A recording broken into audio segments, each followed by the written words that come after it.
Shalom. I want to start off by giving all praises to Yahweh, Bahasham, Yahweh Shai, Bahasham, Rakal Kadash, giving double honors to the apostles and elders of Great Millstone, peace and blessings to brothers pushing the truth and sincerity, and a Bob Babul. To brother in the Apostle Dash, coming to you again another lesson. This time talking about Psalms, the second chapter. All right, and it says, you know, you got the Psalms of David. You got Psalms is a good book to read. Period. It's a big book, but it's basically poetry. But in this particular chapter, it get into the heathen coming up against us, right? And that time never left. It might have died down a little. It might have been higher other times, but this is still going on till this day. It ain't too many places you could go where you really don't have to fear for your life,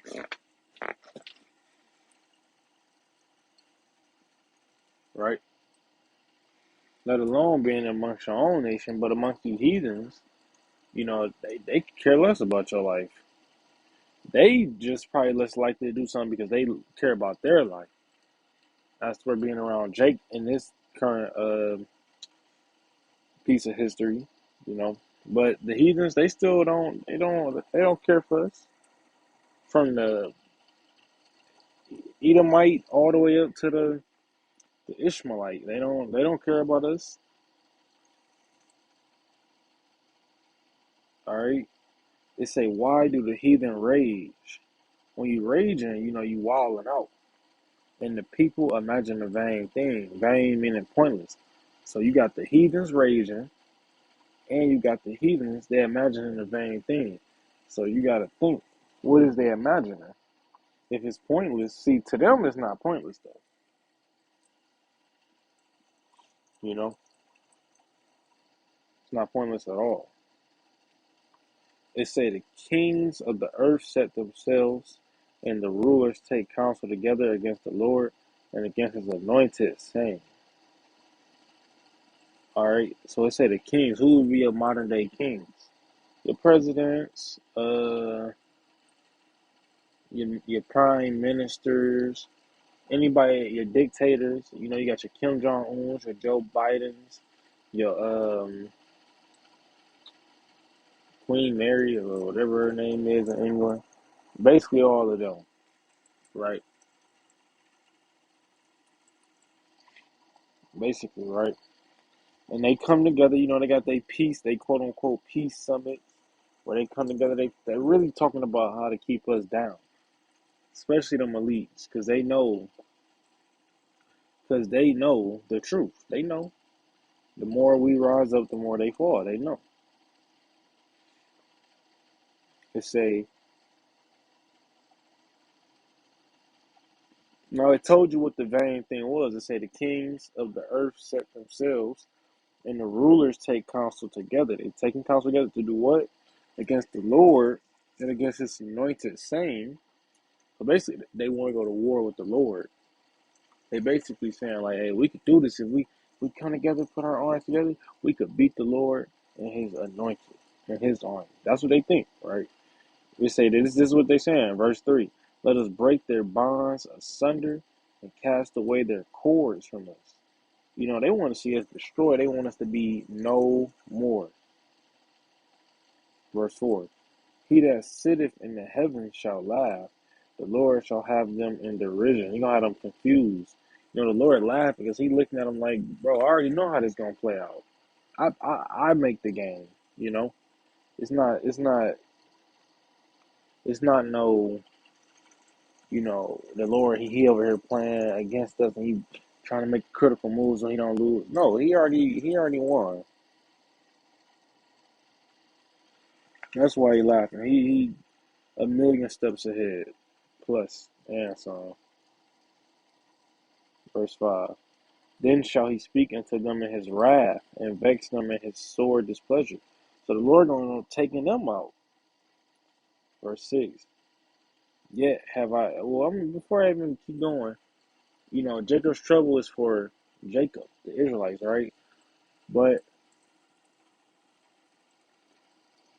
Salaki, who's gonna get caught in the crossfire? Who's going into captivity for 1,000 years? Who's gonna serve us for eternity? I mean, like, really think about that. Like, who's really gonna lose at the end?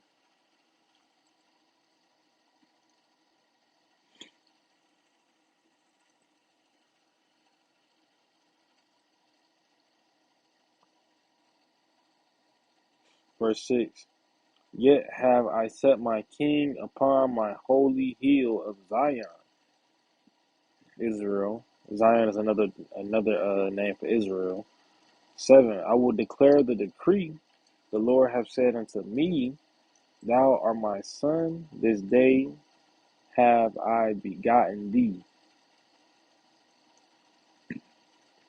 You know the Lord,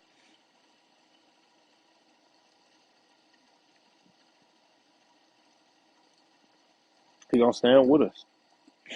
You know, if He call us, He said, Thou art my son, this day have I begotten thee. If we His sons, right, He gonna protect us. That's what fathers do, they protect their sons. He protecting us now.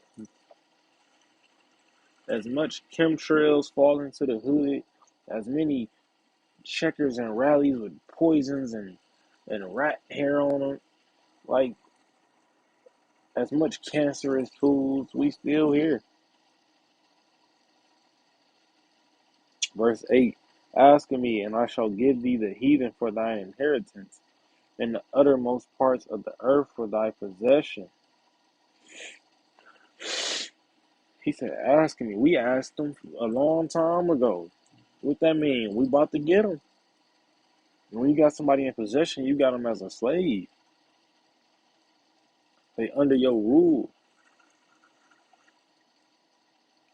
Verse 9, Thou shalt break them with a rod of iron. Thou shalt dash them in pieces like a potter's vessel. You know, that's rough. We're going to break them into pieces, make them wish they never existed with a rod of iron. It say, Be wise now, therefore, O ye kings, be instructed, ye judges of the earth. Serve the Lord with fear and rejoice with trembling. Kiss the Son, lest he be angry and ye perish from the way, when his wrath is kindled but a little. Blessed are they that put their trust in him. So at the end of the day, we're going to make these heathens get under our rule. We're going to trust in the Lord. We're going to believe in Yahweh Bahashem Yahweh Shah. We're going to take the heathens. We're going to bound their ass up, shackle them up, chain them up. We're going to call it a day. They're going to serve 1,000 years, and they're going to still be under us. It ain't going to be hard by us. They're going to be under us after them 1,000 years. All because we asked the Lord for it. But hey, with that, I want to give all praises to Yahweh, Bahasham, Yahweh Shai, Bahasham, Rakar Kadash, giving double honor to the apostle, others, great millstone, peace and blessings, persecution, truth, and sincerity, and the Bible.